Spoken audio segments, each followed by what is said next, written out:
Friends, welcome to my YouTube channel history Mantra. और आज की वीडियो में हम 18वीं शताब्दी के भारत के बारे में बात करेंगे। इतिहास में इसको पतन का काल या अंधकारमय युग कहा गया है। इस वीडियो में आज हम 18वीं शताब्दी के संदर्भ में औरंगजेब की धार्मिक और उसके व्यक्तिगत चरित्र के बारे में बात करेंगे और जानेंगे कि ये किस प्रकार मुगल साम्राज्य के पतन के लिए जिम्मेदार रहा था। तो चलिए अब हम बात करते हैं मुगल शासकों के व्यक्तित्व व उनकी धार्मिक नीतियों के बारे में और जानेंगे इससे किस प्रकार से 18वीं शताब्दी के दौरान मुगल सत्ता का पतन हुआ। मुगल साम्राज्य की शान शौकत के बारे में यूरोपीय यात्री फ्रांसवा बर्नियर ने अपने आंकड़ों में लिखा था। लेकिन 1707 ईस्वी के बाद कमजोर उत्तराधिकारी तथा कुलीन लचर प्रशासन और धार्मिक नीतियों को मुगल साम्राज्य के पतन का कारण माना गया है। साम्राज्यवादी इतिहास लेखन में 18वीं शताब्दी के विषय में लिखा गया है। जैसा कि 1817 में जेम्स मिल ने the history of British India लिखा, जिसमें भारतीय इतिहास को हिंदू, मुस्लिम और ब्रिटिश काल में विभाजित किया गया। विलियम जोन्स ने पहले ही हिंदू और मुस्लिम भारत का विचार दिया था। प्राच्यवादियों ने भारतीय इतिहास को दो तरीके से प्रस्तुत किया है। पहला, मुस्लिम शासन को उन्होंने अत्याचारी व निरंकुश बताया और दूसरा, यूरोपीय शासन को उन्होंने परोपकारी व स्थानीय स्वशासन से जोड़ा है। जेम्स मिल ने प्री कॉलोनियल भारत को न केवल धर्म के आधार पर दिखाया, बल्कि बताया कि भारत में वैज्ञानिक दृष्टि, तार्किकता और प्रबुद्धवाद नहीं था। ये सब ब्रिटिश शासन के आने के बाद आया। भारत में बदलाव के तत्व नहीं थे। ऐसा इतिहास लेखन भारत में 19वीं शताब्दी के मध्य तक जारी रहा। साम्राज्यवादी इतिहास लेखन में यह दिखाया गया है कि मध्यकाल में हिंदुओं को मुस्लिम अत्याचार झेलना पड़ा। यह सब ब्रिटिश के आने के कारण बंद हुआ। उन्होंने हिंदू व मुस्लिम को युद्धरत समुदाय के रूप में दिखाकर दोनों को एकजुट नहीं होने दिया।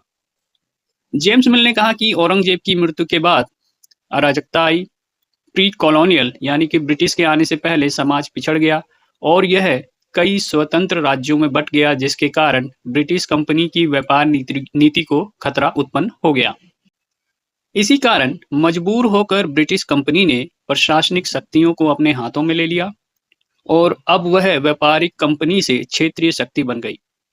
साम्राज्यवादी इतिहासकारों ने 18वीं शताब्दी को अंधकारमय युग कहा है और इसके आगे वो कहते हैं कि ब्रिटिश शासन की स्थापना से ही यहाँ पर व्यवस्था और आधुनिकीकरण आ सकता है।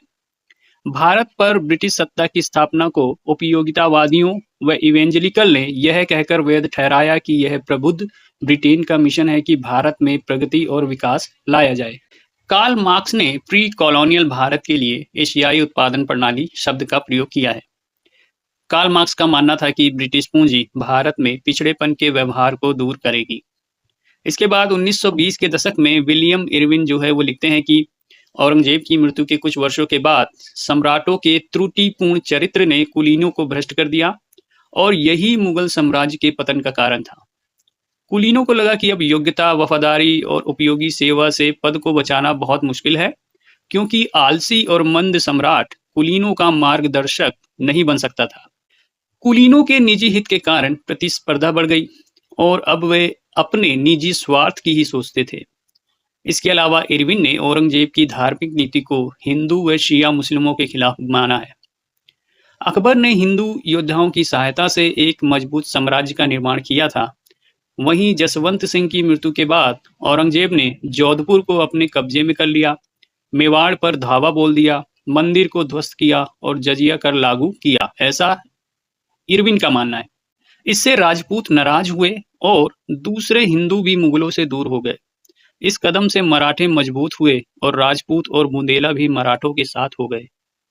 17वीं शताब्दी के अंत के बाद से ही मुगल सरकार को पिचाशिक तौर पर देखा जा रहा था और इसके साथ सहयोग न करने की बात की जाने लगी, ऐसा इरविन कहते हैं।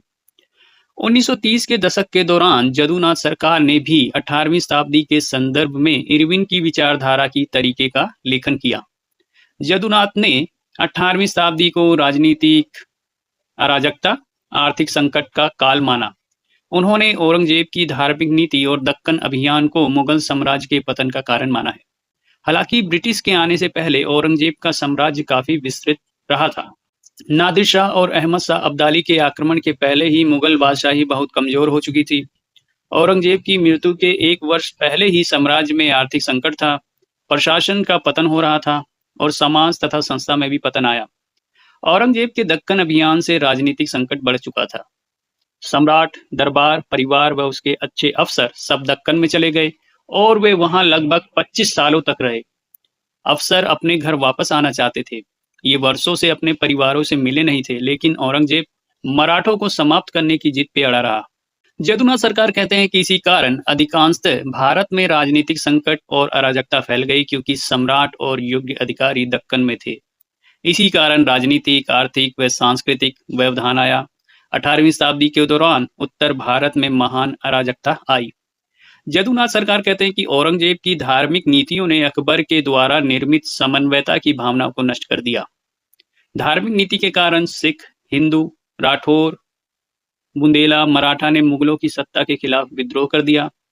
उसने हिंदू शिक्षा केंद्र व धार्मिक स्थलों को नष्ट किया, हिंदू मेलों पर प्रतिबंध लगा दिया और जजिया नामक कर लगा दिया। ऐसे समाज में जहां विभिन्न प्रकार के पंथ और प्रजाति रहती हो, विविध विचार और मान्यता हो, वहां पर यह असंभव था। औरंगजेब सुन्नी मत को मानता था। उसकी धार्मिक नीतियों के कारण हिंदुओं ने उसके खिलाफ विद्रोह कर दिया। इसी कारण बुद्धिमत्ता का पतन हुआ, साथ ही संस्था और आर्थिक संसाधन भी कमजोर हुए। परिणाम स्वरूप मुगल साम्राज्य भी पतन की ओर चला गया। जदुनाथ सरकार आगे कहते हैं कि 1707 में जब औरंगजेब की मृत्यु हुई तो मुगल सत्ता के पतन की शुरुआत हो चुकी थी। हालांकि केंद्रीय सत्ता चलती रही, लेकिन वह निरंतर कमजोर होती रही। 1737 में बाजीराव की सेना ने मुगल राजधानी पर आक्रमण किया और 1738 में नादिर शाह के अभियान के कारण मुगल दिल्ली का पतन हो गया। इसके बाद एक अन्य इतिहासकार ईश्वरी प्रसाद का कहना है कि सहिष्णुता के खिलाफ प्रतिक्रिया शाहजहां के शासनकाल में आरंभ हुई और औरंगजेब के समय ये तेजी से बढ़ गई। औरंगजेब ने हिंदुओं के स्कूल और धार्मिक स्थलों को नष्ट किया, जजिया नामक कर लगाया ताकि काफिरों को भूमि पे बढ़ने से रोका जाए। उसने लोगों को लालच और पद देकर इस्लाम में धर्मांतरण को बढ़ावा दिया। औरंगजेब ने मुगल राज्य को परंपरागत इस्लामी राज्य में बदलने का प्रयास किया। ऐसा विचार ईश्वरी प्रसाद का है।